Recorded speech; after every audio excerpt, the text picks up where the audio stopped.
If you're happy, we can begin whenever.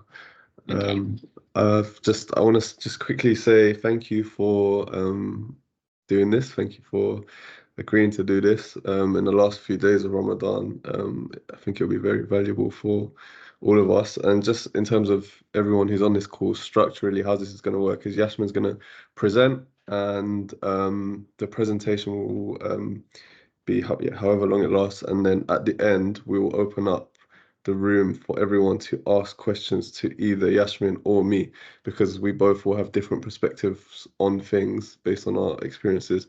So yeah, that's just how it's gonna work. But yeah, I'll hand over to Yasmin now. Thank you. Thanks, Kazim. Thanks for asking me to do a quick presentation on Ramadan.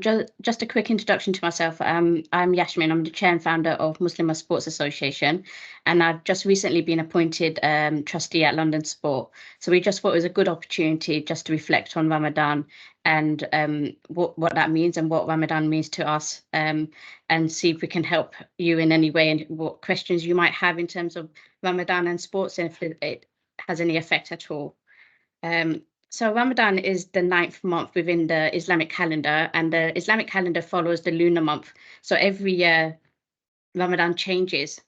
So last year it was more in the summer, so every year will come forwards in terms of it will now go 50, I think it's 15 days, isn't it, Kasim, that it comes backwards. So next year will be even more into March and February, I think it is. So yeah, we're coming into the winter months. This year we were quite lucky. We had half of Ramadan earlier in terms of breaking our fast at sunset at about 5:30, 6 o'clock, and then the clocks went forward. So then now we're breaking the fast in the latter part of the month a bit later.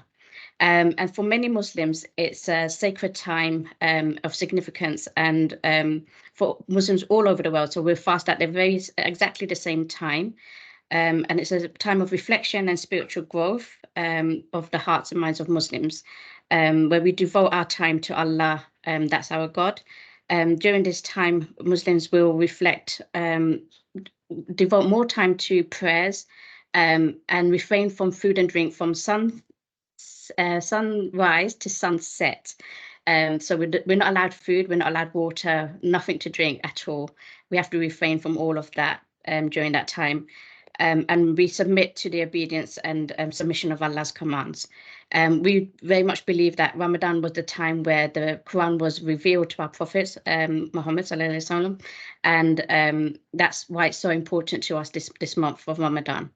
It's a time of self-discipline and self-reflection and spiritual renewal, and it strengthens our connection with Allah through increased prayers, recitation of the Quran, and acts of charity. And what this aims to do is this period of reflection for 30 days means it should be a way of habit that we continue past Ramadan as well. So it's a time to sort of reset ourselves, and hopefully then continue with the good habits and good deeds to continue throughout the whole year.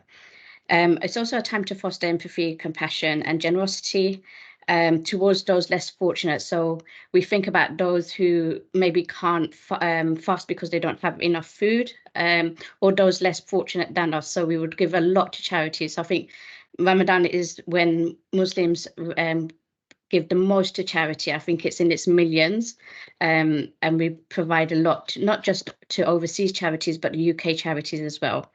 And throughout Ramadan, throughout history, Ramadan is a time for community, solidarity, and bringing families together. And communities worship together and celebrate Ramadan. It's a time to foster empathy and compassion and generosity to those less fortunate, and give zakat, which is the charity part of that. Muslims embark on the sacred journey of fasting and spiritual reflection. It serves as a reminder of values of patience, gratitude, and humility. It's a time for to strive for self-improvement, as I mentioned, and deepens one's faith. So we want to build that closeness back with Allah again. Some of those might have deviated from the path of prayers and obedience to Allah. We try to get back onto that right path through that spirituality. And through fasting devotion, it reaffirms our commitment to Islam and emerge spiritual rejuvenation, ready to face new challenges and strengthen our conviction.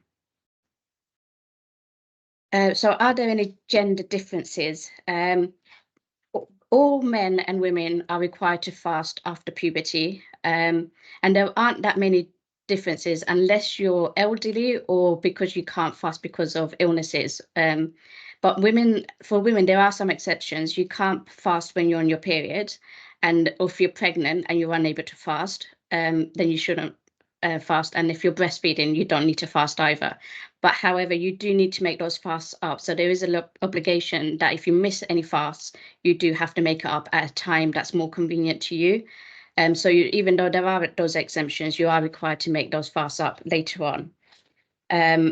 So the elderly don't need to fast, so they would give more in charity. And if you're ill, obviously, if you're on medication, you don't need to fast as well. You're encouraged to pray in congregation. So men are really encouraged to pray in the evening prayers called Terawih. And that is a really long evening prayer, almost lasting 2.5 hours in the evening. And although men are encouraged to pray in congregation, women don't have to go to the mosque. But every year we see more and more women going to the mosque and praying in the evening. There isn't a requirement on women to go to the mosque because of the family commitment at home. So if you've got young children, you don't need to go to the mosque because of the long prayers, and you don't commit to that time. But for men, there is that obligation to go to pray every evening. Let me see if I've missed anything. There isn't any other difference in fasting between men and women. Everyone is expected to fast, and it's part of our religion to do that. So exercise during Ramadan. There has been a difference. We've seen a sort of difference in the last few years, and emphasis on exercising. So we will change our regime. So if you're exercising probably in the gym 5 times a week, you probably reduce that. You'll change the time that you go to the gym. So maybe people will break their fast and then go to the gym later in that evening. We've seen communities create leagues and tournaments, so football leagues and tournaments in the evening. So they pray and then go play football, which has been a really good community affair. I've seen people train for the forthcoming marathon, which has always been quite amazing to me because they've been fasting and they're still training for marathons. They changed the time of training, so training between sunset and sunrise, which has been really good. But we also say that not to exert yourself, make sure you don't dehydrate, and you can only do what your body's asking you to do. But exercising during Ramadan is really important because of the commitment that you're making in terms of praying. That takes a physical demand too. So if you're not healthy to do those prayers, then it becomes physically demanding and draining on you. So there needs to be a fine balance between you sort of like how much exercise you do and not overdoing it as well. So that's really important. The dietary considerations that we have to consider. Nutrition is really important. You need to have a balanced diet, but I don't know, Kasim, if you're the same as us, South Asians, we tend to have a lot of fried food during iftar, and that's Definitely. not really a healthy balance of food. But more and more people are turning to a more nutritious, balanced diet now. So we're having less of the fried foods and more of a balanced in terms of hydrated foods, high in sort of like carbohydrates, protein, less sugary foods, less fatty foods, just because we know what our body demands now and how balancing work and then balancing exercising and keeping our fast without water or food is really important. So having those nourishing foods during Ramadan is really important, and that resets our bodies as well to then continue that after Ramadan. So that's really important. I mean, there are challenges in terms of so keeping that optimal nutrition and hydration levels to support our health and our performances during prayers, because we pray 5 times a day, regardless of Ramadan. So that's an obligation. But Ramadan, we offer more prayers, so there can be sort of like more demanding, and we read the Quran a lot more longer. So that concentration, that spirituality that we need to have a healthy diet to concentrate on that. Challenges that Muslims face during Ramadan. Obviously, we've seen a lot of media attention. The Premier League stops games for footballers to break their fast, which has been a really good positive step. but we haven't seen an impact on their performance. Their performance still remains at the same level, and that's down to their nutrition and their energy levels. And that's working very closely with their nutritionist and their doctors at the clubs. So it's really important that we know what our body's needs are, and the energy levels and performance is monitored and observed by the doctors. Dehydration and nutrition is also really important. We don't want footballers to be dehydrated or athletes to be dehydrated. So that's really important, that when you are allowed to eat between the sunrise and the sunset, between sunset and sunrise, then you do hydrate yourself really, really carefully, and make sure that you're taking optimum water there. Muscle maintenance and recovery, that's really important as well, because that changes, you're sleeping less in the evenings, so you don't get that opportunity to recover well through sleep. So your training schedule will be changed slightly, and your sleep quality will be affected because of the change in the times that we're waking up and then going to sleep as well. So that's all impacts our athletes during the month of Ramadan. But we've seen footballers time again, and we've seen the Pakistani cricket team also optimize their performance during Ramadan. And people have said that they feel a lot more energetic during Ramadan, and it doesn't really affect their performances at all. I'm not going to spend too long on the presentation because we wanted to really open this up to questions and answers, and answer as many questions as possible. So I'm going to stop sharing my screen. If I can find it. There it is, yeah. And yeah, if anyone has any questions. Feel free to just raise your hand on the virtually if you do have any questions. Emily, Hey, Emily. seems like you. I'll set us off, and I'm sure people will be thinking of more questions. So I'm asking. Thanks very much for that, Yasmin, and thanks, Kazim, for organising it. Less about sport, but more about some of the things we do at London Sport. So for the second year running, we had our London Sport Awards during Ramadan. And that's partly because we book so far ahead. But would it be possible now to predict when Ramadan will be next year, and therefore to set a date that avoids it taking place in Ramadan? Yeah, if you Google Ramadan 2024, 25, then it will come up and show you the exact dates. Okay, that's great. Or I guess the other alternative would be for us to incorporate breaking the fast into the event. Could you explain a little bit about what an iftar is and how that's been working with a lot of the football clubs been putting those on, and how we might think about that?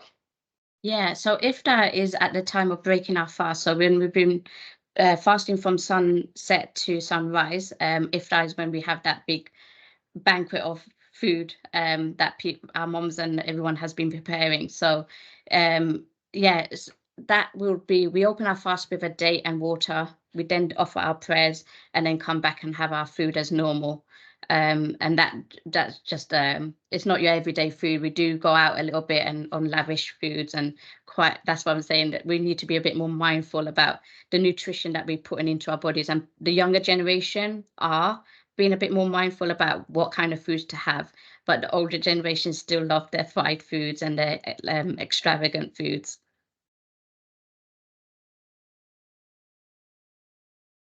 Miles, go for it. You're on mute, Miles. Sorry, had to just keep you on your toes there, Kasim. But yeah, I was just really interested by the idea of having to make up your fasting. Is that always the case? Even like, so could you say for example, if you're pregnant or one of those, yeah, like pregnant is probably not a bad example. Like, surely that could be a very long time when you're having to make that up. So is there kind of a bit of like, is it fairly relaxed or is it quite stringent about that? No, so some people choose to fast. If it doesn't affect your health or your baby, you should fast Okay. upon the doctor's advice. So when it's in the winter months of Ramadan, people will choose to fast. When it's in the summer months, then people will choose probably not to fast because you're thirsty and it's hot and everything. But you would have to make up those fasts. If you're ill or elderly, then you can give to charity. It's called, is it fidya? Isn't it, Kasim? Yeah. So you would give silver amount in money. So value of silver in money, and you pay that to sort of orphans and feed the orphanage. So there are rules around that, and you choose what's best for you. But if you're pregnant or if you're breastfeeding or if you're have your cycle, then you have to make that up. You're encouraged to make it up, yeah. Oh, brilliant. Thank you very much. Ed. Hi, yeah, so as you know, Kasim, obviously last year we did a Q&A around Ramadan and taking into the experiences and sort of insights from people from London Sport around Ramadan and physical activity. One of the last questions was around like what can community sports organisations do to support during Ramadan? Naz mentioned that around raising awareness around the challenges, but then also adjusting activity times. And I think you mentioned that in your presentation as well.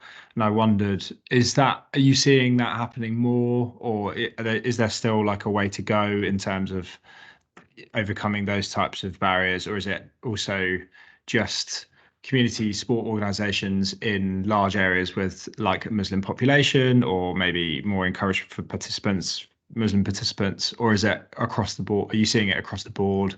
Like, is there the community sport organizations still need to go further in your experiences? I think it depends on the community. If you have a large Muslim community, then you probably try to adapt your timings. So you'd probably do it after iftar, but then there's a lot of prayers that Muslim community need to offer during the evening. So that's why we've come up with sort of midnight tournaments, football tournaments, which is always a good thing. Or we have the iftar, then we'll do a mini football tournament and offer prayers together then. So there's ways around it, and working with the community to try and adapt or make a plan is always the better option. For young kids, obviously, if they're children, that you don't need to make any adjustments because they can exercise and they're not fasting usually. It's only after puberty that they'll start that fasting. So yeah, it just depends on who your audience are and how big the community are. Some people will just choose to come even if you don't make those adjustments because they want to still stay sort of like healthy and fit, but they might not exert themselves as much. Thanks. Jordan. Hi, thank you. That was really insightful. I just had a question about Eid and how some people celebrate Eid on slightly different days. Could you kind of give us a little bit more information about that? Yeah, so historically, majority of Muslims will have always followed the Saudi ruling. So if they spotted the moon in Saudi, they would announce it's a new moon. So if they see that, they would announce it to be the following day. But more recently, we've said that it has to be either in the UK or the closest country, which is Morocco. So if Morocco sees it or we see it in the UK, then we should do Eid when we see it. So there's still that divide within the community. Some still follow Saudi's rulings. Majority will do it when Saudi sees that new moon. But some are now moving towards like there's the new crescent moon group, and they go out and physically spot the moon and then announce Eid. So that's why we have the differences. Yeah, I was having this debate, not even a debate, it was just a discussion with my friend yesterday, and because we were talking about when, like, that fact that we can't book off annual leave for Eid or like time off for Eid until literally the day before. And someone asked me why it's on different days, and that's literally what Yasmin just said. It's like whatever country you follow in terms of the moon sighting, which is what declares Eid, that's what will determine when you do it. And often people will follow what their mosque tells them. So if you go to a specific mosque and if you've been going there for your whole life, then whenever they declare that it's Eid based on whatever country they follow, then usually then you'll follow that, which is why there's a lot of confusion around the days of Eid. Yeah. Do we have any more? Yeah, Tanya.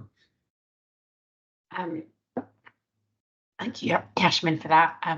Really interesting. I only fast once a year, and I could definitely not do it for a whole month. And I struggle with my energy levels and staying kind of focused when I missed a meal or missed an afternoon snack. So how do you, both you and Kazim, how do you adjust to kind of energy levels during the day when you're working full time?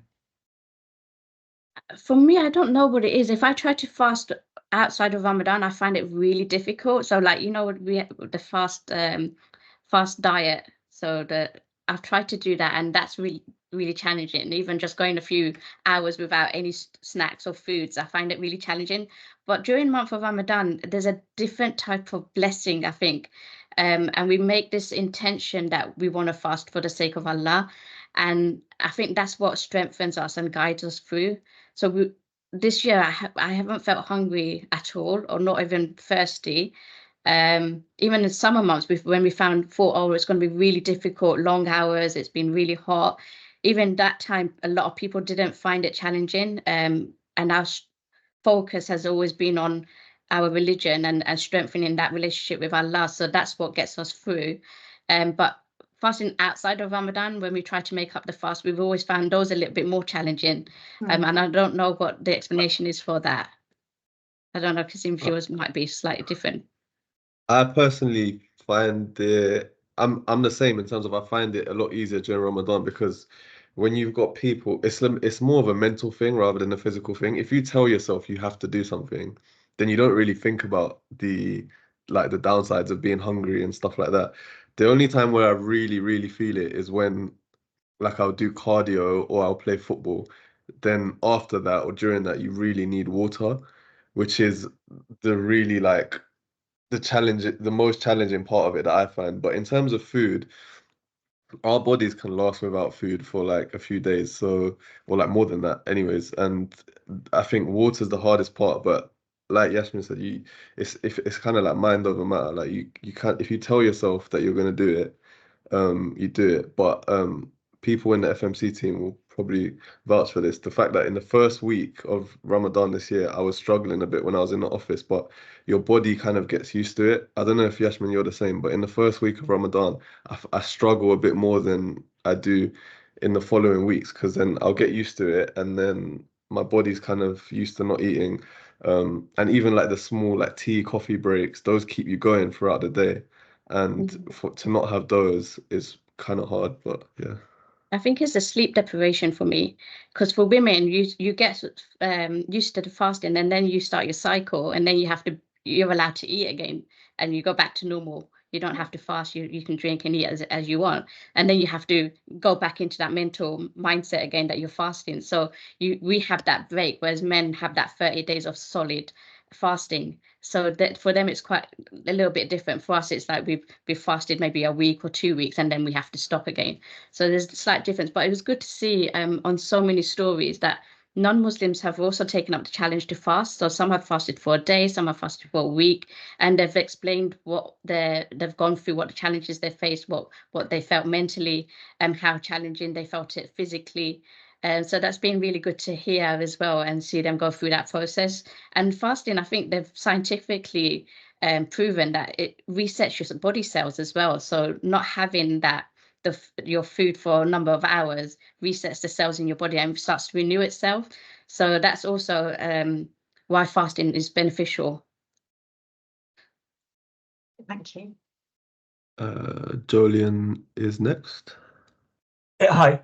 Sorry, my camera's not working, so I'm just a little black box. Apologies for that. Yeah, I guess I'm kind of really curious about for want of a better phrase, the like emotional roller coaster you go on. So in the lead up to Ramadan, it's a really significant event, isn't it? So how are you feeling in the lead up to it? During, obviously, like you said, it's a time for you to feel really close to God and to kind of, I guess, reflect on your religion. And afterwards, how do you feel? I just wondered, like, what's kind of going through your mind while you're in the lead up to, during, and after? I think we look so forward to it because it is such a blessed month, and we know the rewards we would get just by you know, praying our namaz and reading the Quran, we know how much of that is a blessing.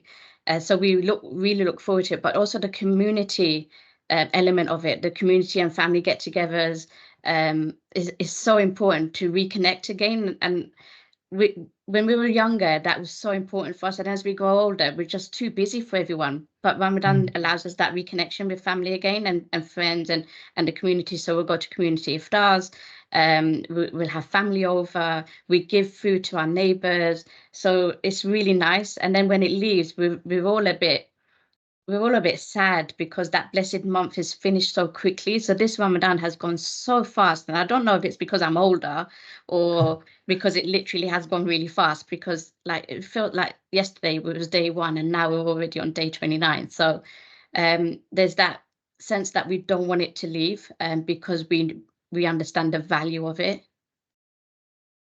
I have a slightly different approach to it, because I obviously I'm the same in terms of my family really look forward to it, and a lot of people around me look forward to it because it's genuinely probably my favorite month of the whole year.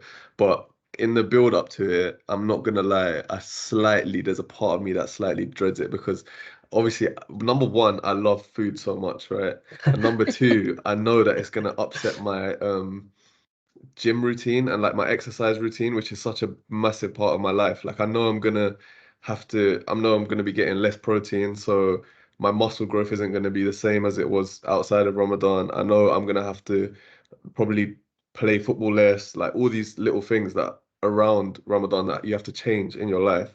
You take into consideration, but once it starts, it's my favorite like time of the year. And as Yashmin mentioned, literally the whole family aspect of not even having to, but you just want to eat with, get together with your whole family and friends, and even like waking up to pray and eat in the morning is something that at any other time of the year it would be really just unheard of.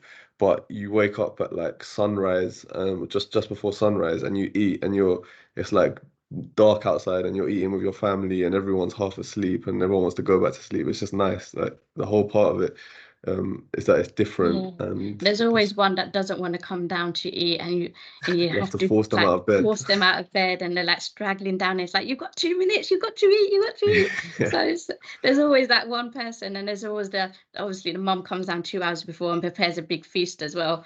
There's all those memories that we have about growing up and what our mums used to do, and now we try to carry on those traditions as well. So it's always a memorable month for us. Yeah, I've definitely been a few times. I'll wake up and I'll look outside my window, see if it's still dark, and I'll quickly just down as much water as possible before I know that it's time to that we can't eat. No, yeah, my boys have struggled this month. They've just got up and had water. The other one will stay up all night and then sleep all day. So I was like, yeah, do what you have to do until you start working. Then you'll realize you'll have to still get up in the morning and go to work. So Yeah, during lockdown, it was different because I did that. I used to stay up because obviously there was no work, there was nothing the next day. My friends and I used to just stay up the whole night, and we used to live like nocturnal. We used to go to sleep during the day and then stay up all night, which is probably the wrong way to do it because you don't really appreciate it. You wake up, you go to sleep, you wake up, and then it's time to eat. So yeah. Lovely answers, thank you. Cheers. Dan. Thanks, Kasim. Thank you, Yashmin. I just wanted more on the spiritual side of Ramadan, and I guess I wondered if there were any considerations to make outside of the fasting side of things when it comes to more about the connection with Allah and kind of the personal self-reflection that we should consider when engaging with community groups in the work that we do, whether that be the sorts of questions that we ask in a more formal space or even just checking in with people more informally. I just wonder if you had any thoughts on that. Not really, as long as you can accommodate the prayer times. So if they've been given a space to pray, if they need a break during the activity to just have that space to go and pray. That is really considerate for you to do, and they really appreciate that. But other than that, there isn't anything else to consider or engage with. Obviously, women that wear the hijab, then there's that. You have to consider whether or not they'll be happy to play in a mixed environment, or if they need somewhere separate and secluded for them to be exercising. So obviously with MSA, all of our sessions, or majority of our sessions, are indoors and secluded, with female coaches, so they're free to take off their hijabs if they don't want to play with the hijabs on, and there's no one walking through those halls, so it's completely safe for them to do that. And then for our footballers, we have female coaches, and it's outdoors, but they wear their hijabs and they're allowed to wear baggy clothes and baggy jogging bottoms, so they don't feel like anyone's looking at them, or they don't feel uncomfortable. So those kind of considerations needs to be made. But in terms of like anything else, as long as they've got somewhere to go and pray, if it's prayer times, then they'll be really grateful for that. Amazing, thank you. Tanya. I was just going to ask, do you think, sort of, I guess, beyond sport, organisations and businesses are accommodating enough and supportive enough to their Muslim staff observing Ramadan? Do you think there's more that needs to be done to support colleagues that might be observing and fasting? I've been working in the corporate world for 25 years now, and there's been a huge shift and a huge awareness. But obviously there is more to be done. There's the smaller organizations that still don't get it, the larger organizations that are still trying to get it. But I mean, some offices have prayer facilities now. They wouldn't have had that maybe 20 years ago or 15 years ago. So that's good to see. But I think there's still a lack of understanding about why it is that we're so committed to our prayers. And during Ramadan, whether or not that flexibility of, yeah, you can start later, say in the day, because we've been up all night praying, and just be a bit more accommodating on that, and not have early morning meetings and meetings when it's just about to be iftar time. Do you know what I mean? Just a bit more consideration around that as well would be good. We haven't quite got there yet. I mean, there's a lot of iftar events happening with, we've seen lots of organizations have the iftar events, but majority of them are Muslims turning up. So it should be open more widely. Maybe a day of fasting for the whole office to be fasting together. That would be really nice. At SMBC, where I work, my day job, we just had our first event, and that was majority of them were Muslim that turned up. So it'd be nicer to see non-Muslims turn up as well and get involved and see what it's all about as well. Thank you. From my experience with London sport, it's been really good in terms of adjustments and adaptations for Ramadan, because I think in terms of just having an understanding of what it entails in terms of like late nights and stuff like that is just important, because we have kind of flexible working hours, and we can take breaks kind of as and when we want. And I feel like I've been allowed to do that. And we have, obviously, in House of Sport, we got the designated prayer room now downstairs, which is good. We used to have Hackney Marshes last year, which wasn't designated for prayer, but we never really had a problem using it. And I think NASA put in a request, we both did, we kind of put in a request to have a more designated area, and now a year later we have that, which is really good. And even just in terms of like allowing people who are fasting to have, because obviously we don't need a lunch break per se, but we might need shorter, more frequent breaks to make up the hour that we would otherwise take if we had a lunch break. Like even the other day I was in House of Sport, and I just found it really beneficial to just get out and go for a walk, get fresh air. And that just took me 10 minutes. And even like a few of those would help you break up your day, as opposed to just sitting at the computer with no energy and no water, no food. It's really helpful. And yeah, also another question I get asked a lot, and I'm really appreciative of it, is that whenever someone is eating in front of me in the office, they're like, this for some reason feel really bad about it, but just to let you know that you shouldn't feel bad about it at all. Because as Muslims, and I'm sure Yasmin, you'll say the same. This is for us. Like, we know that we're used to this, and it's a part of our faith, and we don't expect anyone to change their habits or their like daily routine or wherever you want to eat based on us. So you shouldn't feel any type of way about eating or drinking in front of someone who's fasting, in my opinion. Yeah, our religion shouldn't impose on your daily life or the way you do things. So, yeah, I think that's really important to say. Yeah, I was feeling guilty when I was sitting there drinking my cup of tea, and I suddenly realised what the subject matter was of this webinar. Like, that's just really not supportive. No, you shouldn't. You shouldn't at all. We've had some really good questions here. Do we have any more questions, Emily? Just a bit more about the food on the iftar. I know you're saying that maybe a bit less of the fried foods, but are there any particular dishes that you have for Eid or other celebrations? And also, just worth the plug, I think we still might have a couple of seats free at the table that we've booked at your Muslimah Sports Association dinner. So I think, Kazim, you are helping to coordinate a couple of staff members, but we might have a few, I think we have 2 more seats free. So if everyone's now inspired to find out more about Yasmin's organisation, there is an opportunity to come along on Friday the 10th of May to Ilford.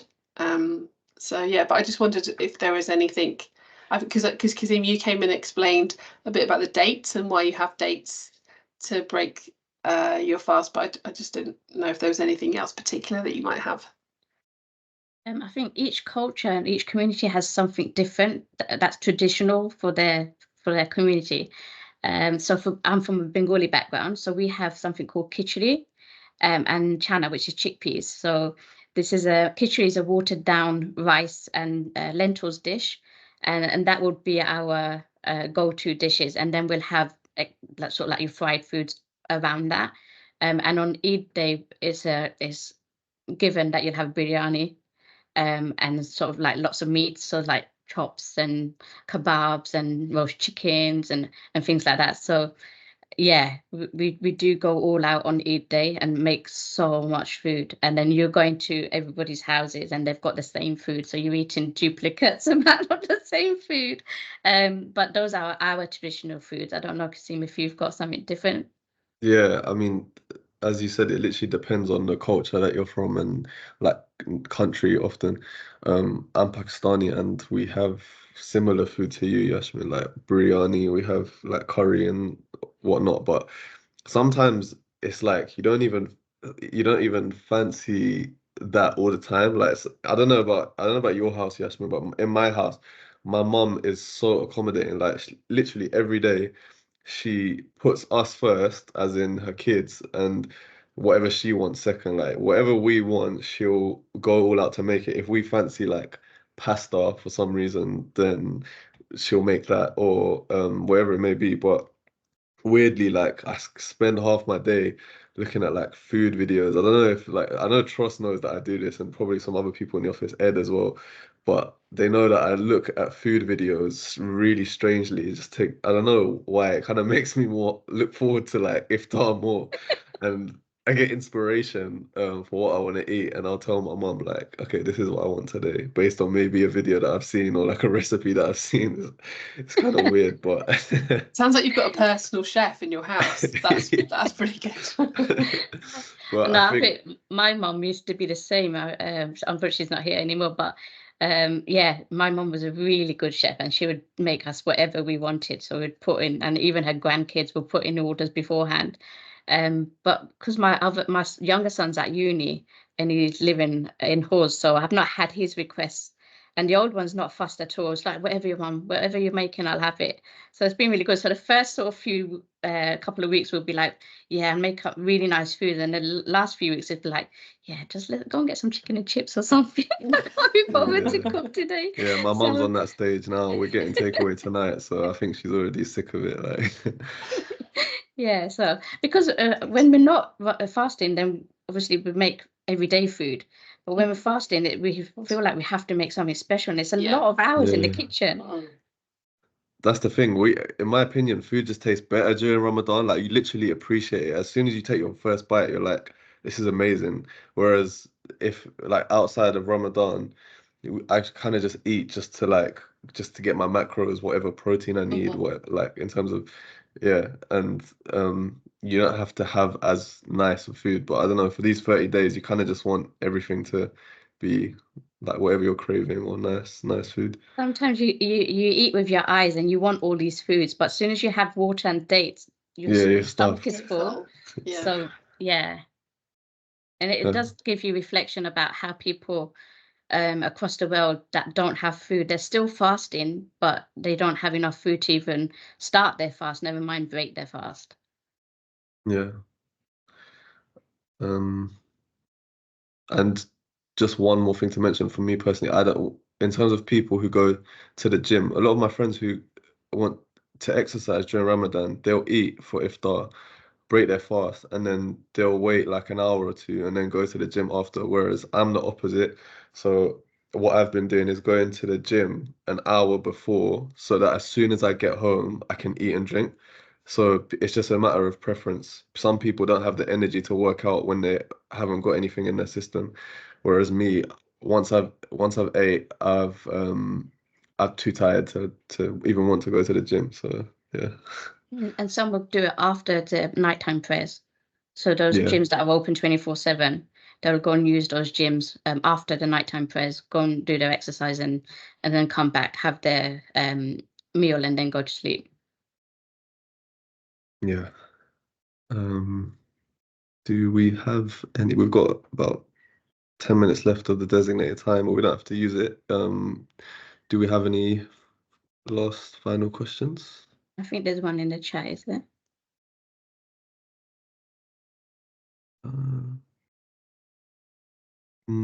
Oh, Pippa has asked if there's a cultural significance for the dates. Okay, yeah, I'll let you answer that, Yashmin. It's something our prophet opened his fast with. So it's a what we call a sunnah that we follow in the footsteps of our prophet. And it's also nutritionally very good for us to open it with a date. Yeah. I never used to like dates, but because of Ramadan, I really love them. And sometimes you just have two or three and then you just get really full already and then you don't want to eat that much. But yeah.